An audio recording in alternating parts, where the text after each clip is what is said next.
नमस्कार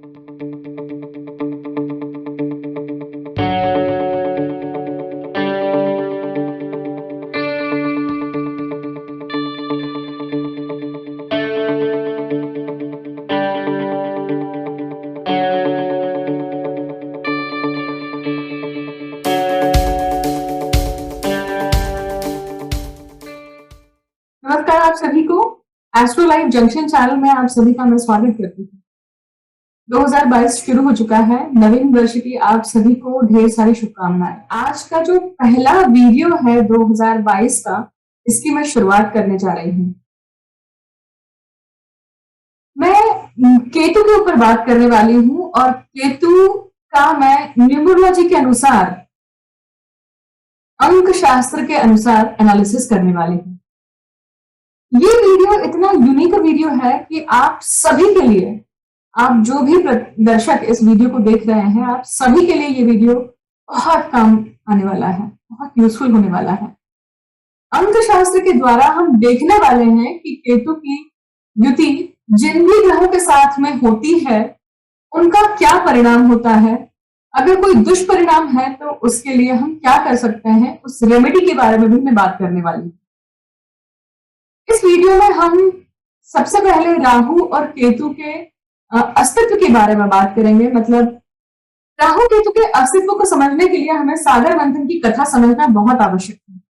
तो सबसे पहला जो हमारा वीडियो का भाग है इस कथा को लेकर है। देखिए, हम सभी जानते हैं कि अमृत को प्राप्त करने के लिए एक समुद्र मंथन हुआ था देवों और दैत्यों के बीच में। जैसे जैसे ये मंथन होते गया वैसे वैसे अनेक औषधियां, रत्न, ज्वेल्स, ये सब चीजें निकलने लगी बारी बारी से। मतलब एक बार दैत्यों की बारी तो दूसरी बार देवों की बारी, इस तरह से ये सारा विभाजित होते गया। ऐसे करते हुए जब अंतिम क्षण आया जहां पे अमृत का कलश ऊपर आया, तो अमृत अब ये बटने वाला था सभी में। देवों ने किसी तरह विष्णु जी को मनाया कि ये जो अमृत है ये दैत्यों में नहीं बटना चाहिए, परंतु कहा गया ये कि सभी को बटेगा ये अमृत। अब माइथोलॉजी के अनुसार, मतलब पुराणों के अनुसार, ये जो कथा है ये इस तरह होती है कि सभी देवगण पंक्ति से बैठ गए और पंक्ति से बैठने के बाद में ये जो अमृत है ये विष्णु के मोहिनी अवतार में बांटा था। धीरे धीरे करते हुए सभी देवों को ये अमृत का प्राशन करवाया। ऐसे देखते हुए दैत्यों में एक स्वर भानु नाम का दैत्य था, जिसे ये आभास हुआ कि इस तरह तो अमृत खत्म हो जाएगा और दैत्यों के पक्ष में आएगा ही नहीं। इसलिए स्वर भानु ने एक युक्ति लगाई और अपना रूप परिवर्तन करके ये देवों के लाइन में आकर बैठ गए। जब ये देवों के पंक्ति में आकर बैठ गए तो एक तरफ सूर्य थे, एक तरफ चंद्र थे। जैसे ही इनकी बारी आई, मतलब सूर्य को देने के बाद में जैसे ही इनकी बारी आई और इनके मुख में थोड़ा सा अमृत गिरा, उसी समय सूर्य और चंद्र की नजर इनके ऊपर पड़ी और तुरंत इन्होंने शिकायत करी विष्णु जी से, मतलब मोहिनी अवतार से, कि ये तो देव नहीं है, ये तो दैत्य है। और उसी क्षण मोहिनी अवतार जो है वो विष्णु जी के रूप में परिवर्तित हो गए और विष्णु जी ने इसका दंड स्वरभानु को दिया। दंड स्वरूप क्या हुआ? दंड स्वरूप स्वरभानु को सुदर्शन चक्र का सामना करना पड़ा। जैसे ही स्वरभानु ने देखा कि सुदर्शन चक्र उनके पीछे है, तो वो दौड़ रहे थे, परंतु जैसे ही सुदर्शन चक्र स्वरभानु के गले से निकला और उनका शिर छेदन हुआ, तो सिर जो है वो काफी दूर पड़ा और उनका जो शरीर था स्वरभानु का, ये विष्णु जी के पैरों पे पड़ा। ये यहाँ पे जो बात मैं आप कहने वाली हूँ बहुत इंपॉर्टेंट बात है। राहु पंच इंद्रियों के कारक है, इसलिए ये और अमृत का प्राशन करने के कारण ये अमर भी हो चुके हैं। और वही केतु जो है, केतु धड़ को माने जाते हैं, क्योंकि स्वरभानु का जो निचला भाग था वो धड़ था, केतु था। और वो जो था वो जैसे ही क्षर छेदन हुआ वैसे ही विष्णु जी के पैरों में आकर गिर गया। पैरों में गिरने के कारण वो मोक्षप्रद हो गया, मोक्ष के लिए इसकी पात्रता आ गई, क्योंकि वो विष्णु जी के पैरों पे गिरा था। और अमर कौन हुआ? राहु हुआ।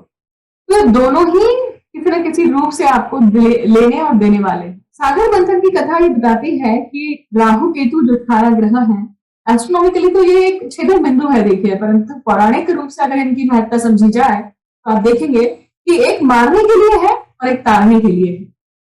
राहु जो है वो मारने के लिए है या मरण माया का जाल दिखाते हैं, तो केतु जो है वो माया का जाल तोड़ते हैं। इसलिए मारण और तारणहार कहा जाता है राहु और केतु को। ये तो पौराणिक कथा। आगे हम इस पूरे वीडियो में अंक शास्त्र के अनुसार केतु के साथ अलग अलग ग्रहों की युति को समझने वाले हैं। इसके पहले हमें जैमिनी ऋषि के कुछ सूत्रों को समझ लेना बहुत आवश्यक है। जैमिनी ऋषि कहते हैं कि ग्रह जो है अलग अलग देवताओं को संबोधित करते हैं। मतलब अगर हम ग्रहों की बात करें, ग्रहों को अगर अंकों में बांटा जाए तो 1 से लेकर 9 तक इन ग्रहों को बांटा गया है। सबसे पहले अंकों के अनुसार ग्रहों का विभाजन समझ लेते हैं। सूर्य को 1 नंबर दिया गया क्योंकि सूर्य ग्रह का राजा, ग्रहमाला का राजा है, इसलिए। चंद्र द्वितीय मतलब दूसरे नंबर पर, क्योंकि चंद्र को रानी कहा गया है। इसके बाद आता है गुरु को 3 नंबर दिया गया है, राहु को 4था नंबर, बुध को 5वां नंबर, शुक्र को 6, केतु को 7वां नंबर, शनि को 8वां नंबर और अंतिम में आते हैं मंगल, जिन्हें 9 नंबर दिया है। तो जहां पे भी आप देखते हैं कि ये जो अंक है, इन अंकों का हम अपने इस वीडियो में कैसे उपयोग करने वाले हैं। जैसे मैंने कहा कि आप इन ग्रहों के अंकों को लेकर किस प्रकार से ग्रहों से संबोधित होती हुए जो देव हैं या डिटीज हैं, उनको किस प्रकार से आप समझ सकते हैं, उनकी सहायता ले सकते हैं पूजा पाठ या शांति के द्वारा या उपासना के द्वारा। ग्रह कौन से ग्रह किन देवताओं को संबोधित करते हैं, ये हम जानते हैं। जब हम बात करते हैं सूर्य की, तो सूर्य से देखे जाते हैं शिव जी। जब हम बात करते हैं चंद्र की, तो आप देखेंगे चंद्र से देखी जाती है गौरी, मतलब पार्वती का रूप। मंगल से देखे जाते हैं स्कंद, कार्तिकेय। बुध से देखे जाते हैं विष्णु। गुरु से देखे जाते हैं सांब शिव, गौरी शंकर, सांब शिव। शुक्र से देखी जाती है महालक्ष्मी, लक्ष्मी देवी। शनि से देखे जाते हैं विष्णु। राहु केतु से देखे जाते हैं सभी प्रकार के गण, और सभी प्रकार के गणों की पूजा। फिर अब जैसे गणों की अगर हम बात करते हैं, जब राहु केतु आएंगे, हम जब युतियों को डिस्कस करेंगे तो आप देखेंगे कि राहु केतु आएंगे, तो इसमें आप देखेंगे कि शिव की साधना अगर आप करते हैं तो वो किस रूप में करेंगे? आप भैरव के रूप में करेंगे। आप अगर विष्णु की साधना कर रहे हैं गणों के इसमें, तो किस रूप में करेंगे? वो दशावतार के रूप में करेंगे। वही अगर आप शक्ति की साधना कर रहे हैं तो आप देखेंगे आप 10 महाविद्याएं और 64 योगिनियों की साधना करते हैं। तो इस प्रकार से इन शक्तियों का, इन देवताओं का विभाजन है पूजा के लिए, उपासना के लिए। आगे बढ़ते हैं और अब मेन पक्ष पे आते हैं इस वीडियो के। इस वीडियो में आप जानेंगे नंबर 71 से लेकर 79 तक की जर्नी। 71 मतलब 7 मतलब केतु हुआ, और नंबर 1 से लेकर 9 तक सभी ग्रहों के नंबर हुए। उस अनुसार हम केतु के साथ में इन सभी ग्रहों की युति क्या क्या दर्शाती है, ये हम समझने वाले हैं। चलिए शुरुआत करते हैं। हम अंकों के द्वारा इस युति को समझने की कोशिश करने वाले हैं। सबसे पहला नंबर किसका आता है? सूर्य का। हम यहाँ पे क्या करने वाले हैं, आप स्क्रीन पे देखेंगे कि केतु और सूर्य साथ में लिखे हुए हैं, और केतु जो है उनका नंबर है 7 और सूर्य का नंबर है नंबर 1। तो आप देखेंगे कि जब 7 और 1 साथ में आते हैं तो ये बनते हैं 8, मतलब ये बनते हैं शनि। इसका अर्थ है कि सूर्य और केतु की जो युति है ये काम करती है शनि की तरह है, और सूर्य केतु ग्रहण योग और पितृदोष निर्माण करते हैं। सबसे मेन बात आप देखेंगे कि जब भी ये युति पत्रिका में होती है तो व्यक्ति कभी ना कभी तो डाउनफॉल को देखता है अपने जीवन में। कभी ना कभी तो अपने जीवन में ऊपर से नीचे तक जरूर आता है। कहा जाता है कि इस युति से राजा का रंग, मालिक से नौकर, इस प्रकार की स्थितियां घटित होती हैं। 8 नंबर मैंने कहा, मतलब 7+1 8 हुआ। इसका अर्थ है कि शनि। तो शनि के हिसाब से अगर हम जैमिनी ऋषि के अनुसार देखें तो शनि के आराध्य मतलब संबोधित देव कौन है? विष्णु है। अगर अगर ऐसी परिस्थिति आपके पत्रिका में बनी हुई है तो आप क्या कर सकते हैं? विष्णु की उपासना आप कर सकते हैं। विष्णु सहस्त्र नाम, विष्णु नामावली, आप विष्णु का स्तोत्र, इनका पठन करके आप इस दोष को सही मार्ग पर ला सकते हैं या इसकी इंटेंसिटी कम कर सकते हैं।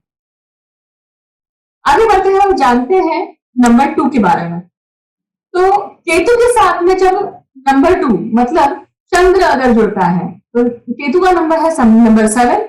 नंबर 7 के साथ में अगर नंबर 2 जुड़ता है, 7+2 मतलब 9।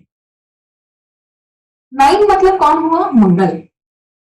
तो यहाँ पे चंद्र और केतु की जो युति है ये मंगल की तरह काम करती है। मंगल की तरह काम करती है। आप देखिए ऊपर शनि की तरह काम कर रही थी सूर्य और केतु की युति, और नीचे यहाँ पर आप देखेंगे कि ये युति मंगल की तरह काम करती है। शनि काफी धीमे चलता है तो मंगल काफी तेज, इम्पेशेंट। तो आप देखेंगे कि ये दोनों ही युतियां क्या निर्माण कर रही हैं? ग्रहण योग और पितृदोष। मंगल की तरह बर्ताव करने वाली युति कहीं ना कहीं व्यक्ति को बहुत आर्ग्यूमेंटिव बना देती है, बहुत झगड़ालू बना देती है। हमेशा एक एंजाइटी, हमेशा किसी न किसी रूप में आपको गुस्सा सदैव आते रहता है। पत्रिका के हर भाव में इस युति का अलग अलग फल है देखिए, परंतु देखने में आता है कि अगर ये पराक्रम में हो जाए तो ये व्यक्ति को मर्डर भी बना सकती है। अष्टम भाव में अगर ये युति हो जाए तो व्यक्ति को ये पागलपन तक भी पहुंचा सकती है। ऐसे व्यक्ति उग्र, बहुत ज्यादा अग्रेसिव और झगड़ालू स्वभाव के हो जाते हैं। इस बात से बचने के लिए या इन सब चीजों की इंटेंसिटी कम करने के लिए आप क्या कर सकते हैं? जैमिनी ऋषि अनुसार मंगल के जो आराध्य मतलब संबोधित देवता कौन है? कार्तिकेय, स्कंद। तो आप स्कंद की पूजा कर सकते हैं, उपासना कर सकते हैं। आप कार्तिकेय की पूजा कर सकते हैं, उपासना कर सकते हैं। निरंतर इनकी उपासना करते रहना जीवन भर, ये कहीं ना कहीं आपके लिए उस मंगल के उग्रता को, उस मंगल की गुस्सैल स्वभाव को नरमाई में, पूरी तरह नरमाई तो नहीं, कम से कम जहां पे आपको पेशेंटली बिहेव करना चाहिए वो चीज आप में धीरे धीरे कंट्रोल आने लगता है। आगे बढ़ते हैं, तीसरे युति की बात करते हैं, तीसरे नंबर की बात करते हैं। केतु जिसका नंबर है 7 और तीसरा नंबर है गुरु का। अब आप देखेंगे कि 7+3 मतलब 10 हुआ। 10 मतलब 1+0 अगर लेते हैं तो वापस 1 आया। इसका अर्थ है कि सूर्य, क्योंकि नंबर 1 किसका है? सूर्य है। अब आप देखेंगे 7 मतलब केतु और तीसरा मतलब 3 नंबर मतलब गुरु। गुरु केतु की युति किस तरह काम करती है? सूर्य की तरह काम करती है। अलग अलग भाव में, पत्रिका के अलग अलग भाव में ये युति बहुत रंग लाती है, सूर्य के समान बर्ताव करती है। जनरली शास्त्रों में कहा गया है, ज्योतिष शास्त्र में भी कहा गया है कि गुरु केतु की युति जो है वो मोक्षदायी है। इस योग के अनुसार अगर आप जिंदगी में चल पड़े तो आप सूर्य के समान चमक उठते हैं जीवन में। मतलब सूर्य के समान अगर आप बर्ताव करते हैं। सूर्य कैसा है? सूर्य कभी नहीं कहता है कि मुझे आज उगने का मन नहीं है, मैं तो नहीं उगूंगा। अपनी ड्यूटी को, अपने कर्तव्य को हमेशा सर्वोपरि रखा है सूर्य देवता ने। इसलिए सूर्य, घर के मुखिया जो है वो सूर्य देखे जाते हैं, घर के पिता जो है वो सूर्य से देखे जाते हैं, क्योंकि अल्टीमेटली रिस्पॉन्सिबिलिटी का निर्वाह करना, जवाबदारी का निर्वाह करना, ये उनकी खासियत है, उनका प्रथम कर्तव्य में आता है। तो सूर्य जैसा चमकना, अगर आप ये चीज मान लेते हैं, अपने जीवन में उतार लेते हैं कि सूर्य समान ही आपको अपने प्रिंसिपल्स के साथ ही चलना है, तो ये युति आपके लिए बहुत कारगर साबित होती है। ये मोक्षदायी होती है और सूर्य के समान आपको जीवन में कभी ना कभी चमकाती है। जैमिनी ऋषि के अनुसार सूर्य के आराध्य कौन है? शिव जी हैं। अगर आप अपने जीवन में शिव जी की उपासना करते हैं, रुद्र अभिषेक करना, शिव जी की उपासना करना, नित्य नियम सोमवार को अभिषेक करना, या किसी भी रूप में आप शिव जी की उपासना करते रहते हैं निरंतर अपने जीवन में, तो इस युति के जो भी नेगेटिव फल है, नकारात्मक फल है, वो बहुत कम हो जाते हैं, उसकी इंटेंसिटी कम हो जाती है और आप में एक अलग सी ठंडक, आप में एक अलग सा तेज आने लगता है। अब बात करते हैं चौथी युति की।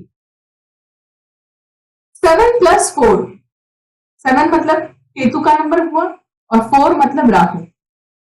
राहु केतु एक साथ कभी नहीं होते हैं क्या? राहु और केतु एक साथ तभी आते हैं जब गोचरवश ये एक साथ आ रहे हैं। मतलब जन्मस्थ केतु के ऊपर राहु का भ्रमण जब होता है, या जन्मस्थ राहु के ऊपर गोचर केतु का भ्रमण होता है, तब ये युति निर्माण होती है।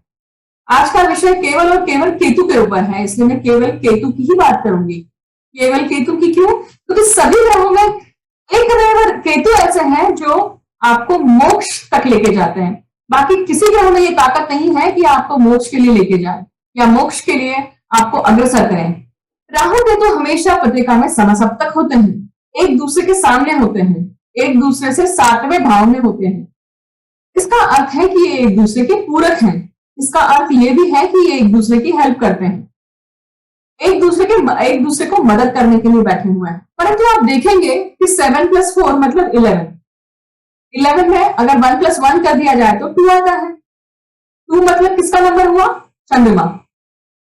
और चंद्रमा, आप देखेंगे कि चंद्रमा की जो छटा है वो हर 15 दिन में बदलती है, अमावस्या और पूर्णिमा के अनुसार।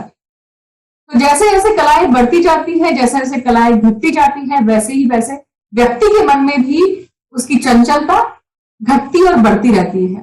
इसलिए उसके मन में एक फ्लक्चुएशन होना, डिप्रेशन होना, ये सारी चीजें बहुत लाजमी होती है। देखिए, परंतु इस युति की बहुत खास बात है, जब भी जन्मस्थ राहु पर गोचर के केतु का भ्रमण होता है, मतलब क्या हुआ देखिए, अभी फिलहाल राहु केतु कहां पर है? राहु केतु अभी राहु जो है वो अभी वृषभ राशि में है और केतु कहां है?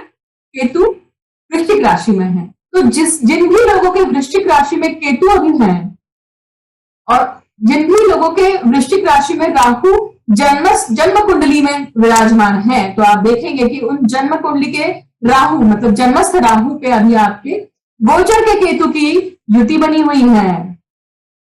और पिछले 18 महीनों से, 18 महीने तो नहीं हुए, तो कम से कम एक 3 महीने बाकी है, क्योंकि मार्च में राहु केतु वापस से अपना साइन परिवर्तन करेंगे, राशि परिवर्तन करेंगे। तो आप देखेंगे कि 13 महीनों से आपने अपने आप में एक अलग ही पावर महसूस करी होगी, एक अलग ही सुपर पावर महसूस करी होगी। अब देखिए, डिपेंड करता है कि ये युति आपके पत्रिका में कहां बनी हुई है। किसी के अगर ये त्रिक भाव में बनी होगी तो उसे उत्तरोत्तर अशुभ फल मिलेंगे, परंतु यही युति अगर केंद्र भाव में, त्रिकोण भाव में बनती है तो उसे ये सुपर पावर मतलब सुपर रिजल्ट भी दे सकती है। तो इस युति में दोनों खासियत है कि आपको सुपर रिजल्ट दें, मतलब एक्सट्रीम गुड का भी हो सकता है और एक्सट्रीम बैड का भी हो सकता है। अगर ऐसा कोई अनुभव हुआ है आपके साथ में तो आप वीडियो के कमेंट सेक्शन में जरूर मेंशन कीजिएगा। अब हम बात करते हैं कि अगर नेगेटिव होता है तो आप क्या कर सकते हैं। तो जैमिनी ऋषि कहते हैं कि जो चंद्र है, क्योंकि यहाँ पे नंबर 2 आया, क्योंकि 11 नंबर था, 7+4 मतलब 11 हुआ, 11 मतलब 1+1 2 हुआ, तो ये नंबर 2 चंद्र का है। और चंद्र से कौन सी आराध्य देवी देखी जाती है? गौरी, पार्वती जी का रूप। तो आप अगर गौरी की साधना करते हैं, गौरी की उपासना करते हैं, तो आपको इस युति की इंटेंसिटी, बैड इंटेंसिटी आप कम कर सकते हैं और आपके जीवन में ये कहीं ना कहीं आपको सही राह पर, सही मार्ग पर लेकर जा सकती है ये आराधना, ये उपासना। अब बात करते हैं नंबर 5 की। 5 मतलब बुध का नंबर क्या है? 5। हम युति की बात कर रहे हैं केतु के साथ में, केतु का नंबर फिक्स है यहाँ पर 7, तो 7+5 क्या हुआ? 12। अब 12 मतलब 1+2 मतलब क्या हुआ? 3। तो आप देखेंगे कि जब हम 3 मतलब जुपिटर की बात कर रहे हैं यहाँ पे, तो ये जो बुध और केतु की युति है, ये किसके अनुसार काम करती है? गुरु के अनुसार। आप देखेंगे कि पत्रिका में जिनके भी बुध और केतु की युति बनी हुई है, इनको ये फल गुरु के अनुसार मिलेगा। क्योंकि अल्टीमेटली जब हम इसे जॉट डाउन करते हैं, फनल डाउन करते हैं, तो नंबर कौन सा आ रहा है? नंबर 3, गुरु। तो आप देखेंगे कि बुध और केतु की जो युति है, ये जनरली बहुत नेगेटिव मानी जाती है। ये एक ही जगह बहुत शुभ हो सकती है अगर बुध कन्या का है तो, क्योंकि कन्या का बुध क्या हुआ? उच्च का हो गया। कन्या का बुध क्या हुआ? उच्च का हुआ। मतलब उच्च का बुध मतलब बुद्धि बहुत शार्प है, बहुत होशियार है। जिनका कन्या का बुध होता है, वहां पे बुध उच्च के होते हैं। इसका अर्थ ही होता है कि वो व्यक्ति सामान्य लोगों से कहीं गुना ज्यादा शार्प और होशियार होता है। परंतु इसके साथ में केतु की अगर युति हो जाती है, तो एक दृष्टिकोण ये भी बनता है कि केतु किस चीज का कारक है? डिवाइनिटी का। ये डिवाइन बुद्धि बन जाती है। डिवाइन बुद्धि होने के कारण इसमें एक अलग ही क्षमता हो जाती है। ये क्षमता आपको जगह प्रसिद्ध करने में सक्षम होती है, वर्ल्ड फेमस करने में सक्षम होती है। परंतु ये कहां होना चाहिए? केवल कन्या राशि में। अब ये युति कहां बन रही है, इसका भी बहुत महत्व है। कौन से भाव में बन रही है, इसका बहुत महत्व है। अगर ये पंचम भाव में ही बनती है, तो ये मतलब सोने पे सुहागा हुई, क्योंकि पंचम भाव किसका है? बुद्धि का है। परंतु त्रिक भाव में बनती है, तो ये अलग अलग रूप से काम करेगी। मैंने जैसे कहा कि केतु और बुध की युति नेगेटिविटी को दर्शाती है, क्योंकि बुद्धि कुंठित हो गई है यहाँ पर, जनरल अगर देखा जाए किसी और राशि में। तो आप उस नेगेटिविटी के लिए क्या कर सकते हैं? तो जयमिनी ऋषि कहते हैं कि नंबर 5 जो है, सॉरी नंबर 3 जो है, ये गुरु दर्शाते हैं, गुरु का नंबर है।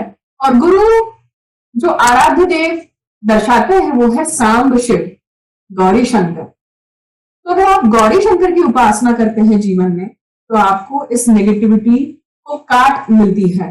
आप इस नेगेटिविटी को पूरी तरह से मिटा सकते हैं।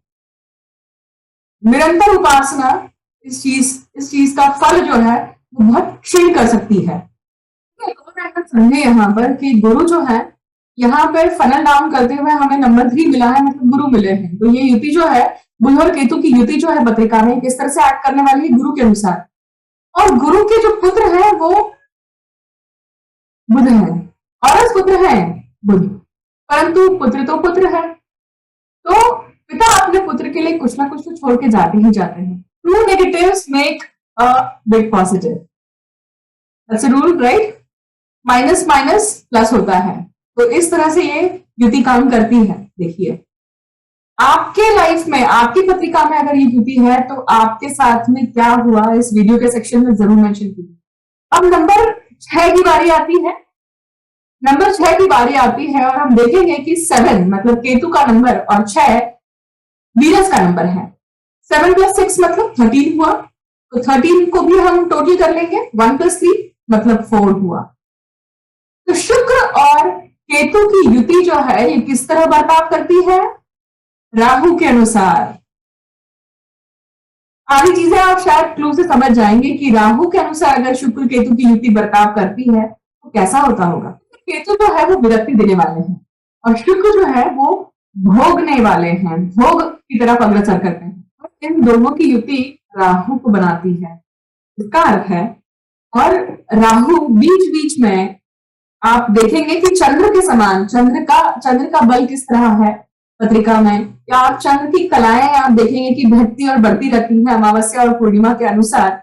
ये राहु जो है शुक्र के साथ में संलग्न होकर क्या योग निर्माण करता है? बहुश्रृंगार योग निर्माण करते हैं। बहुश्रृंगार योग निर्माण तो करते हैं देखिए, परंतु ये योग सेक्स में विरक्ति लाता है। भोग और विरक्ति में इंसान पिस जाता है पूरी तरह से। त्रिशंकु जैसी पोजीशन बन जाती है इस व्यक्ति की जब शुक्र और केतु की युति होती है। अब देखिए शुक्र और केतु की युति खास करके अगर पंचम भाव में आ जाए, पंचम भाव किसका है? प्रेम भाव है। तो आप देखेंगे कि आपके सामने बहुत सारे प्रलोभन जरूर आए होंगे, पर आप उसे उपभोग नहीं पाए होंगे, आप उससे सुख प्राप्त नहीं कर पाए होंगे। मतलब ये श्रृंगार योग जो है ये क्या करता है, विरक्ति देता है, ये कहीं ना कहीं पिसने की भावना देता है। पर आप उससे मुक्त तभी हो सकते हैं जब आप बैलेंस स्थापित कर देते हैं। मतलब जो चीज आपके आपके पास है या जो चीज आपके पास बहुतायत से आती है तो आपको उसमें समतोलता लाना जरूरी है, तब ये युति पॉजिटिव बनती जाती है। अगर आप समतोलता नहीं ला पाते हैं, आप किसी न किसी रूप में एक्सट्रीम बर्ताव करते हैं तो क्या होता है, बर्बाद कर देती है। 4 आंकड़ा राहु का है और मैंने शुरुआत में कहा कि 4 आंकड़ा राहु का है। राहु जो है वो गणों को दिखाते हैं जैमिनी ऋषि अनुसार। जैमिनी ऋषि कहते हैं कि राहु के जो आराध्य देव हैं, राहु और केतु के जो आराध्य देव हैं वो गणों को दिखाते हैं। गणों के ईश मतलब गणेश, गणों के ईश्वर मतलब गणेश। गणपति को ये उपाधि मिली हुई है कि वो सभी इतर योनि, उन सभी के ये भगवान होते हैं। गणेश की उपासना, गणपति स्तोत्र, आप अगर नित्य नियम से इनकी उपासना करते हैं तो इस युति के नेगेटिव फल शमन होने लगते हैं। गणों की बात कर रहे हैं हम तो भैरव की भी बात करें, क्योंकि अगर शिव जी के रूप में अगर आपको आराधना करनी है तो आप भैरव की उपासना कर सकते हैं, क्योंकि भैरव कौन है, शिव जी के रूप में। देखिए तो भैरव की उपासना, 64 योगिनी की उपासना या फिर 10 महाविद्याओं की उपासना, दश सिद्धि की उपासना आप कर सकते हैं। ये आप अपने जीवन में जब करते हैं तो इस युति के बहुत सुंदर फल आपको दिखाई देने लगते हैं। आप में एक अलग चमक आती है, आप में एक अलग ओजस आता है और आपका ओजस जो है वो कहीं ना कहीं एक ऊर्ध्वगमन होते हुए आपको अग्रसर करता है मोक्ष के लिए, आपकी आध्यात्मिक उन्नति बढ़ाता है। अगर आप साधक हैं तो आप अगर 10 महाविद्याओं की साधना करते हैं तो ये युति आपके लिए बहुत कुछ लेकर आती है। आगे बढ़ते हैं, अब बात करते हैं 77 की अगर बात करें, मतलब केतु की बात करें, मतलब डबल केतु हुआ, 7 + 7 केतु। और ऐसा होता है क्या, केतु और केतु तो कभी साथ में आ ही नहीं सकते, कभी नहीं हो सकता है। ये सिर्फ तभी हो सकता है जब जन्मस्थ केतु के ऊपर गोचर के केतु का भ्रमण होता है, और ये कब होता है, हर 18 साल में एक बार होता है। मतलब आपके लाइफ टाइम में ये हो सकता है कि 3 बार हो या 4 बार हो, क्योंकि 18 साल बाद, जैसे अभी फिलहाल वृषभ और वृश्चिक में राहु और केतु आए हुए हैं, जिन लोगों के वृश्चिक राशि के जन्मस्थ केतु बैठे हुए हैं उनके लिए ये भ्रमण हो रहा है। पिछले 13 महीनों से ये युति, ये योग उनके पत्रिका में बना हुआ है। आप सभी पीछे जाइए 13 महीने और देखिए कि आपके जीवन में क्या क्या घटित हुआ। 7 + 7 मतलब 14 मतलब 1 + 4 5 मतलब बुध, और बुध के आराध्य देव कौन है जैमिनी ऋषि के अनुसार, विष्णु जी। जनरली आप देखेंगे कि ये जब परिणाम होता है, मतलब केतु के ऊपर केतु का जब भ्रमण होता है तो ये बहुत डबल इंटेंसिटी बढ़ा देता है। डबल इंटेंसिटी बढ़ा देता है मतलब क्या करता है, कोई भी चीज अगर शुभ चीज होने वाली है, शुभता आने वाली है तो वो डबल इंटेंसिटी से आएगी, और अगर शुभता नहीं, नेगेटिविटी आने वाली है तो ये डबल इंटेंसिटी से आएगी। जैसे कि कोरोना काल में घर में बहुत सारे ऐसे लोग हैं जिनके घरों में एक नहीं एक से ज्यादा मृत्यु हुई है, और बहुत सारे ऐसे लोग हैं जिन्होंने घर खरीद लिए है, शादी हो गई है, अच्छा भी हुआ है, राइट। तो ये 2 टोक हैं, 2 आप देखेंगे कि इस तरह से ये युति या ये योग काम कार्यरत हुआ है। आप सभी के अगर पत्रिका में, जिनके भी पत्रिका में वृश्चिक का केतु है और अभी जो वृश्चिक के ऊपर केतु का भ्रमण चल रहा है, आपके क्या अनुभव रहे हैं आप जरूर इस वीडियो के कमेंट सेक्शन में शेयर कीजिएगा। अब आप कैसे समझ सकते हैं कि वो डबल इंटेंसिटी जो शुभाशुभ परिणाम लाने वाली है वो किस प्रकार की होगी, तो किस भाव में ये हो रहा है ना, उस भाव को आप देख लीजिए। मतलब पत्रिका के 12 भाव हैं, उन 12 भाव में अगर ये वृश्चिक राशि जो है ये कहाँ पे पड़ी हुई है आपको देखना है, कहाँ पे स्थित है देखना है, और उस भाव के जो कारकत्व है, भाव के कारकत्व को देखेंगे आप तो आपको समझ में आ जाएगा कि किस प्रकार के रिजल्ट आपको मिल रहे हैं। क्योंकि उस वहां पे कारकत्व के अनुसार ही उसका शुभाशुभ परिणाम हो रहा है। या तो उसकी डबल इंटेंसिटी बहुत ज्यादा हाई होगी, या फिर उसकी इंटेंसिटी शुभ परिणाम दे रही है या फिर अशुभ परिणाम दे रही है। अगर अशुभ परिणाम दे रही है तो विष्णु जी की उपासना बड़े पैमाने पर करिए।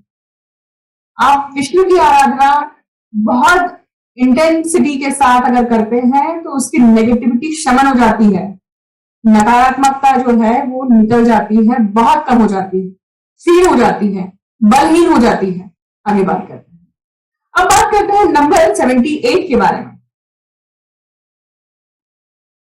नंबर 78 मतलब 7 + 8 क्या हुआ? 7 केतु, 8 मतलब शनि। केतु और शनि की युति के बारे में हम बात करेंगे अब। तो शनि और केतु 7 + 8 15 हुए। 15 मतलब 6, 1 + 5 6 हुआ। तो ये जो युति है शनि और केतु, ये किसके समान काम करती है? शुक्र के समान काम करती है। एक्चुअली अगर आप देखेंगे, किसी भी ज्योतिषी से पूछेंगे या फिर आप किताब में पढ़ेंगे तो ये युति बड़ी नकारात्मक मानी जाती है। इस युति से कभी कुछ अच्छा नहीं होता, ऐसा बोला जाता है। परंतु इसको सही ढंग से अगर उपयोग किया जाए तो ये शुक्र के समान काम करने लगती है। मतलब सभी प्रकार के सुखों का अनुभव आपको अपने जीवन में मिलता है, आप सुख उपभोग कर पाते हैं।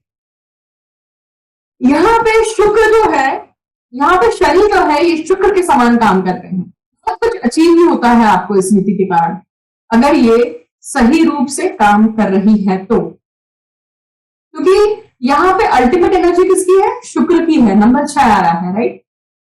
और आप देखिए, पाराशर ऋषि के अनुसार शनि जो है वो पिशाच को दर्शाते हैं, और शनि केतु का जो योग है ये चंडाल योग निर्माण करता है। और चंडाल योग बहुत अच्छा नहीं है। चंडाल योग आपको किसी न किसी रूप से पीड़ित रखता है, मानसिक रूप से पीड़ित रखेगा, किसी न किसी रूप से आपको वंचित रखेगा, और आप समझ ही नहीं पाएंगे कि ये जो पिशाच की छाया है ये आपसे चाहती क्या है, और इसको समझने में पूरा जीवन निकल जाएगा। मैंने कहा कि ये युति जो है ये शुक्र के अनुसार काम करेगी, मतलब शुक्र का फल देगी, परंतु किस रूप से, किस मार्ग से? शनि और केतु जो है ये दोनों ही, अगर आप, केतु अकेला होता है तो मोक्षदायी होता है, परंतु शनि के साथ में है, मतलब क्रूर ग्रह के साथ में है, तो क्रूर बन जाता है। देखिए, और क्रूर ग्रह जो भी आपको बोलता है करने के लिए, वो हमेशा गलत मार्ग से आपको पैसा दिलाते हैं, गलत मार्ग से ही आपको सुख देते हैं। और जब गलत मार्ग में ही आप चल पड़ते हैं, आपको गलत मार्ग से ही समृद्धि मिलने लगती है, तो कभी ना कभी तो समृद्धि डाउनफॉल आता है जीवन में। आप इस मार्ग को सदमार्ग कर सकते हैं। कैसे कर सकते हैं सदमार्ग? अगर आप अष्टलक्ष्मी की उपासना करते हैं तो। क्यों? क्योंकि जैमिनी ऋषि के अनुसार शुक्र नंबर 6 जो है, उनके आराध्य देवी कौन सी है? महालक्ष्मी। और महालक्ष्मी के जो अष्ट रूप हैं, अगर अष्टलक्ष्मी की आप उपासना करते हैं तो मार्ग जो है वो सद हो जाता है, सदमार्ग हो जाता है, और इसकी इंटेंसिटी जो है, बुरी इंटेंसिटी जो है, इसकी शमन होने लगती है, और वो जो लक्ष्मी है वो स्थायी होने लगती है। आगे बढ़ते हैं और बात करते हैं number 79, last number of this series. हमने बात करी 71 से लेकर 79 तक। लास्ट नंबर की बात करते हैं 79 नंबर। 79 मतलब 7 + 9। 7 मतलब केतु, 9 मतलब मंगल। मंगल और केतु की युति जो है 7 + 9 16 हुआ। 16 मतलब वापस क्या आया? केतु, क्योंकि 1 + 6 केतु, 7 आया। इसका अर्थ है कि मंगल केतु की ये जो युति है ये अल्टीमेटली किसकी तरह काम कर रही है? केतु की तरह। केतु क्या है? केतु जिसके पास अपनी खुद की बुद्धि नहीं है, क्योंकि बुद्धि किसके पास चली गई है? पंचेंद्रिय कहां चली गई है? राहु के पास। उसके पास केवल धड़ है, उसके पास केवल फ्रस्ट्रेशन है, उसके पास केवल क्या है? कहीं ना कहीं एक फ्रस्ट्रेशन की भावना है कि तुम्हारे कारण ऐसा हुआ, तुम इस पंचेंद्रिय के कारण मेरी ये गति हुई है, वो फ्रस्ट्रेशन है। और केतु अल्टीमेटली जब काम करता है मंगल केतु के अनुसार, जब ये युति केतु के अनुसार जब काम करती है तो ये दाहकता बहुत रूप से बढ़ा देती है, क्योंकि मंगल खुद अग्नि ग्रह है, केतु भी अग्नि को दर्शाते हैं। ये दाहकता से अपना जो वर्चस्व है या अपना जो भी कुछ कार्य है ये दिखाते हैं, क्योंकि यहाँ ये पूर्णतया केतु के प्रभाव, केतु के हिसाब से काम कर रहे हैं।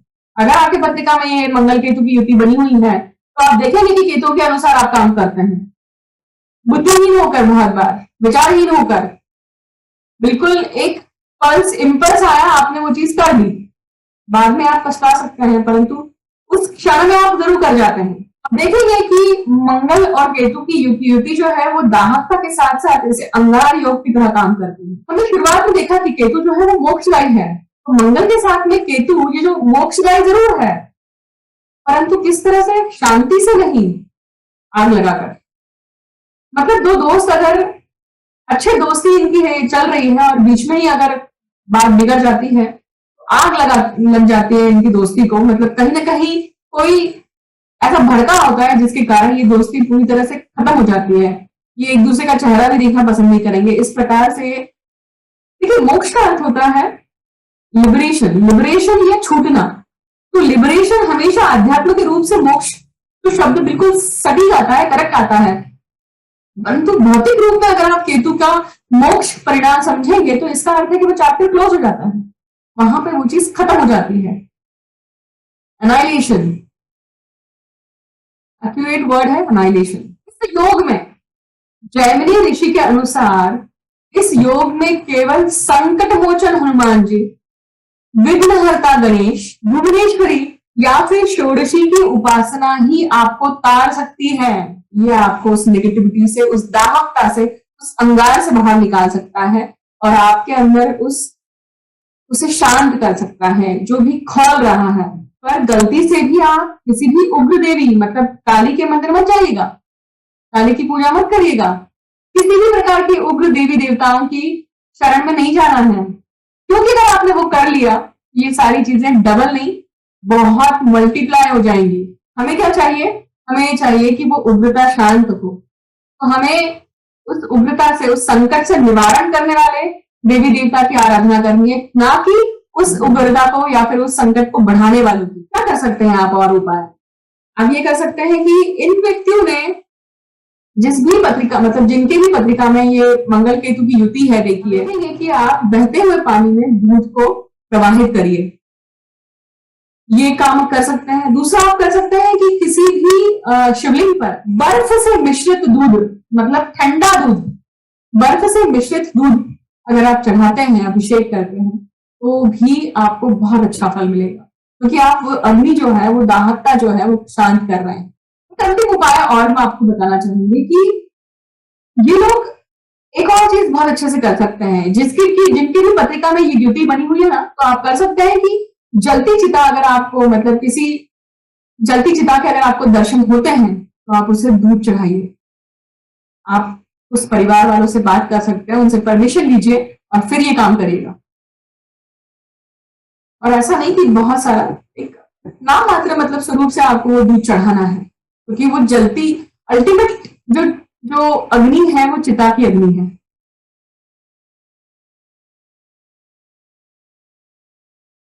अग्नि के बहुत सारे रूप हैं और उस दाहक अग्नि को शमन करने के लिए आप ये 3 उपाय जरूर कर सकते हैं और ये 100% रिजल्ट देता है। हमने इस वीडियो में बात करी नंबर 71 से लेकर नंबर 79 तक। 71 नंबर से लेकर 79 तक हमने केतु के साथ में सभी ग्रहों की युति किस प्रकार से परिणाम देती है, इसको हमने समझने की कोशिश करी। आपने देखा कि किस प्रकार के रिजल्ट आपको पत्रिका में मिलते हैं। ये वीडियो हर एक के लिए बहुत ज्यादा यूजफुल है, क्योंकि केतु अगर आपका अकेले नहीं है या किसी भी ग्रह के साथ में युति बनाए हुए बैठे हुए हैं अगर आपकी पत्रिका में, तो आप इस वीडियो में देखिए, उस नंबर को देखिए, उस पार्ट को अच्छे से समझिए, पढ़िए और जानिए कि युति आपकी पत्रिका में क्या कर रही है, शुभता ला रही है कि अशुभता ला रही है। और उस चीज को, उस अशुभता को कम करने के लिए जो मैंने आपको आराध्य देव बताए हैं, जो जैमिनी ऋषि ने दिए हैं, हम यहाँ पे पाराशर ऋषि और जैमिनी ऋषि दोनों को धन्यवाद देते हैं कि उन्होंने जो भी प्रॉब्लम्स हैं उसके निराकरण भी बताए हैं। और उस निराकरण को अगर आप करते हैं तो आप देखेंगे कि आपको बहुत अच्छे रिजल्ट आएंगे। इस वीडियो को आप मेरी तरफ से गिफ्ट समझिए, उपहार समझिए 2022 साल के लिए। आप सभी के जीवन में, आप सभी की पत्रिकाओं में अगर केतु की युति किसी भी ग्रह के साथ में है तो ये वीडियो आपके लिए बहुत यूजफुल होने वाला है। मैं आप सभी को शुभकामनाएं देती हूँ इस वीडियो के द्वारा कि ये केतु का जो हमने अंक शास्त्र के अनुसार जो वीडियो देखा है, इसका आपको अच्छा परिणाम मिले, आप इसका अच्छा उपयोग कर सके। मुझे अब तक सुनने के लिए बहुत बहुत धन्यवाद। मैं जल्द ही आपके सामने आती हूँ एक नया वीडियो लेकर और नए टॉपिक को लेकर। आप सभी को पुनः एक बार 2022 की 2022 की बहुत सारी ढेर सारी शुभकामनाएं। I am wishing you all happy new year. Thank you so much.